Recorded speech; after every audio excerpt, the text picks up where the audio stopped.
यहाँ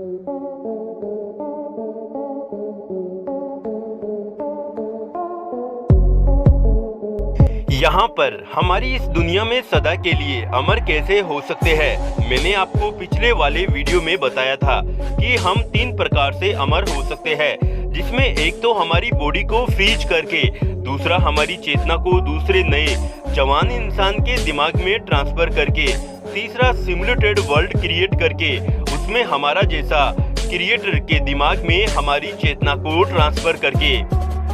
चेतना को दूसरे इंसानी दिमाग में ट्रांसफर कैसे किया जाएगा, सबसे पहले हम इसके लिए यह जानेंगे याददाश्त कैसे बनती है और हमारे दिमाग में यादें कैसे सेव हो जाती है, यानी कि याददाश्त का अस्तित्व कैसा है।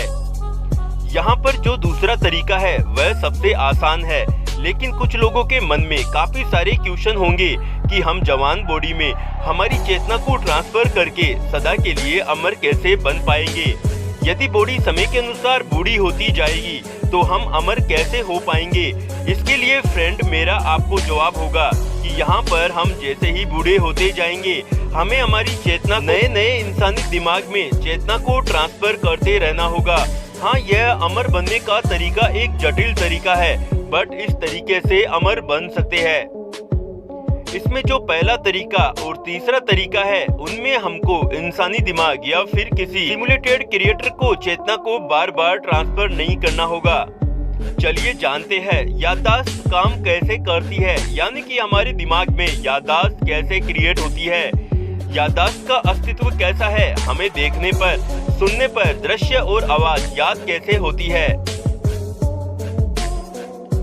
पहले हम ये समझ लेते हैं जानवरों में भी आंखें और कान होते हैं, यानी कि उनमें भी याददाश्त क्रिएट होती है। लेकिन हम मानव जानवरों से अलग कैसे, हम इतने जानवरों से एडवांस कैसे हैं?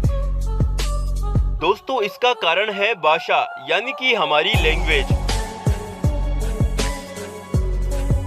भाषा की वजह से एक भ्रम क्रिएट होता है। चलिए जान लेते हैं पहले भाषा के बारे में। भाषा यानी कि हमारी लैंग्वेज का एक शब्द टाइम के बहुत ही बड़े स्पेस से मिलकर बना होता है। क्वांटम फिजिक्स के अनुसार रियलिटी समय का सबसे छोटा पैकेट है, जिसमें हमारी याददाश्त और हमारी यह दुनिया और हमारी फीलिंग काम नहीं करती है। चलिए जानते हैं हमें भाषा का ज्ञान कैसे होता है, यानी कि याददाश्त कैसे क्रिएट होती है। मैंने आपको बताया भाषा यानी कि हमारी लैंग्वेज समय के बड़े पैकेट से बनती है, यानी कि एक भाषा के शब्द में बहुत बड़ा समय छिपा हुआ होता है। हमारे शरीर में भी समय का बहुत बड़ा पैकेट स्टेबल पोजीशन में भार व ग्रेविटी के कारण रिफ्रेश हो रहा है। और जब हम वस्तु को देखते हैं या फिर किसी आवाज को सुनते हैं तो हमारी बॉडी भार व ग्रेविटी की वजह से खींचने से हमारी बॉडी में समय का बड़ा पैकेट रिफ्रेश होता है, और इसी वजह से हम जो भी चीजें देखते हैं, सुनते हैं, उन्हें हम अपनी ओर खींच लेते हैं और उनको भी एक बड़ा समय का पैकेट स्टेबल करके रिफ्रेशित पोजीशन में हमारे दिमाग में सेव कर लेते हैं, जो कि हमारी यादें क्रिएट होती है। यह सब यादें हमारी अनस्टेबल पोजीशन में होती है। जब हम किसी वस्तु को देखते हैं या सुनते हैं तब समय के बड़े पैकेट का रिफ्रेशित एडजस्टमेंट हो जाता है। ऐसा ही जानवरों में होता है, लेकिन जानवरों में भाषा का ज्ञान नहीं होता है। कहने का मतलब वह हमारी तरह भ्रमित दुनिया नहीं बना पाते हैं। दोस्तों, यहाँ पर मैंने बहुत ही जल्दी इस वीडियो के माध्यम से आपको ये बताया है, क्योंकि हम इस रिसर्च पर काम कर रहे हैं कि मरने के बाद क्या होता है, क्या हमें अमर होने की जरूरत है, यदि हाँ तो हम अमर कैसे बने।